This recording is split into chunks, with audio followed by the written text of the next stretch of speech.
Hello! Guess what we're doing today? Yup. The goal is simple. We're going to extend her enhanced state for as long as we can, so we need an energy regen rope, and honestly, that's it. We're gonna bank on the increased aggro to give us enough energy to ult constantly, so let's try it out. Okay, change of mind. Not only are we extending her state, we aren't allowed to leave it. So we need to complete this fight without leaving her enhanced state a single time. So this is Apocalyptic Shadow 4, and we're going to track a few different things here. We're going to see how many times she ults, how many enhanced skills she used, and how many times she got targeted. Okay, you might be wondering why I ulted Tingyun herself, but just trust me on this. We're planning ahead, and I don't want to waste the first ult that Jingliu can get after one skill and enhanced skill, so it's all about efficiency, because we can't leave state at all, otherwise this run won't count. We're going to be able to fire off our first enhanced skill here, followed by an ult, and one thing you're going to notice is our enhanced skill and ult usage will be pretty much the exact same throughout the fight, which is kind of funny. We're going to sacrifice some action value efficiency just so that we can maintain the enhanced state. I don't think it's optimal at all for getting as high of a score as possible, but hey, we're here for one thing and one thing only.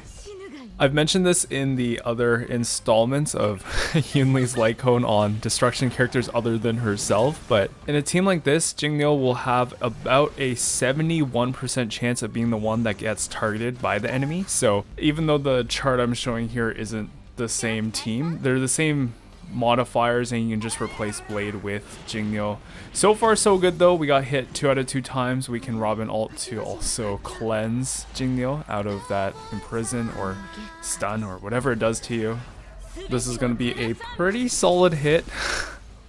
She does hit a little weaker because she's on an energy regen rope, but yeah, we do lose some action value because we're not getting Dance Dance Dance or 4-piece Eagle from being at 0 AV already while Tingyun ulting, but we really need to maximize getting ults, so it's okay, it's not worth it, but it's for the bit.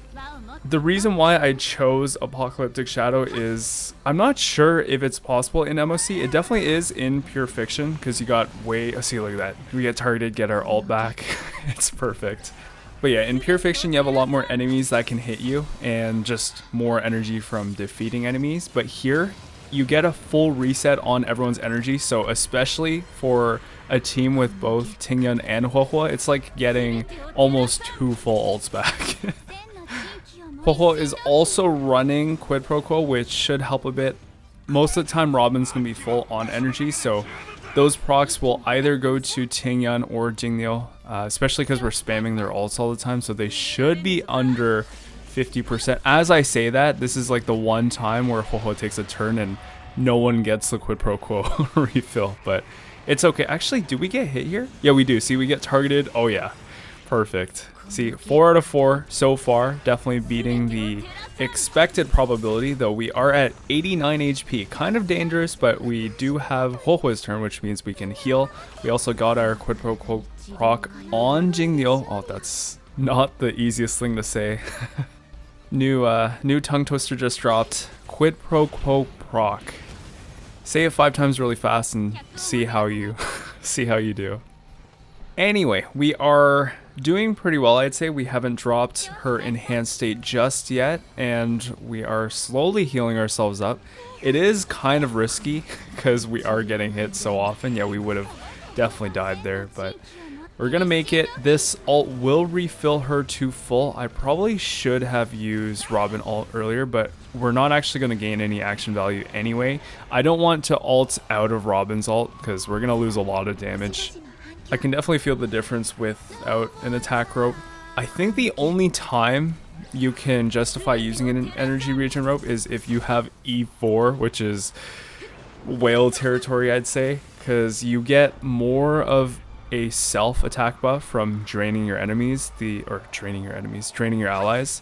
Doesn't change the drain, but it just gives you more attack conversion.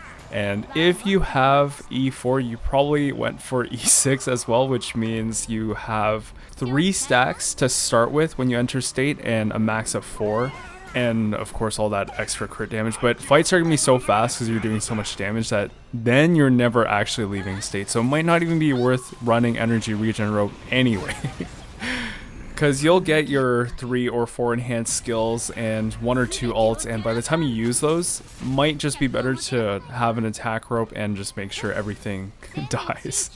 But I guess if you have an E6 Jingliu, these aren't even problems, but it's fun to fantasize about. Our enhanced state yet, and everything's looking pretty good. I did make one mistake earlier, and it's that I didn't ult fast enough, and I got hit when I was at max energy on Jingliu, which is gonna matter here, because look, we're gonna get hit again. If I had ulted before that hit initially, then I would have been able to ult again right here and had 2 stacks of Syzygy. Unfortunately, that didn't happen, so we're gonna need to really put on the pressure and hopefully break this thing so that we get a full ult refill. Robin has definitely been carrying the damage in this run. There's no way my Jingliu with Yunli Signature would be doing nearly as much damage without her. And with this ult, we should be able to break the left one. And all that's left now is to pop the right, which Huohuo will be able to do with an, I was going to say enhanced basic.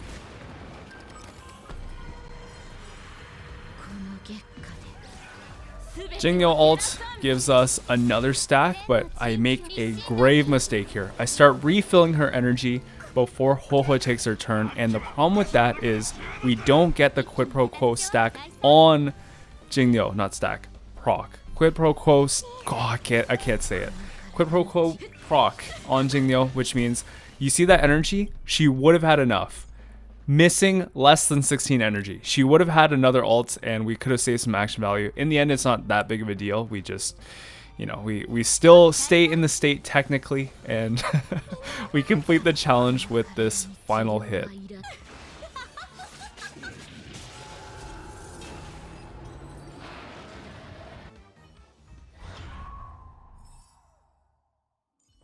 Alright, Jingliu build, overcapping on crit rate, so absolutely bricked with Yunli Signature. She also doesn't have a follow-up attack, so she can't benefit from the second bonus here. A little unfortunate, but realistically we're only using this for the memes anyway. 4-piece Glacial Forest. I'm using a crit rate body because I don't have a crit damage one. Energy regen rope, of course, is really important. E0. Let's go find our Robin. Definitely the hard carry for damage amplification. I had to give her signature, otherwise we would be taking forever in the fight. Standard 2-piece attack with 2-piece fleet, and she is E1 for that 24% all res penetration. I've never said that fully, but now I know why. All res pen, 4-piece eagle on Tingyun.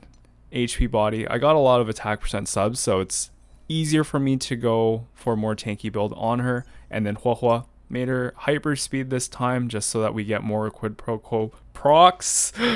Oh my god. And yeah, pretty standard build. 2-piece messenger just for that extra speed with 2-piece outgoing healing. Always trusty and reliable. And she is E1 for even more speed. But thank you so much for watching. If you enjoyed the video, I'd appreciate it a lot if you left a like and sub, and I will see you next time.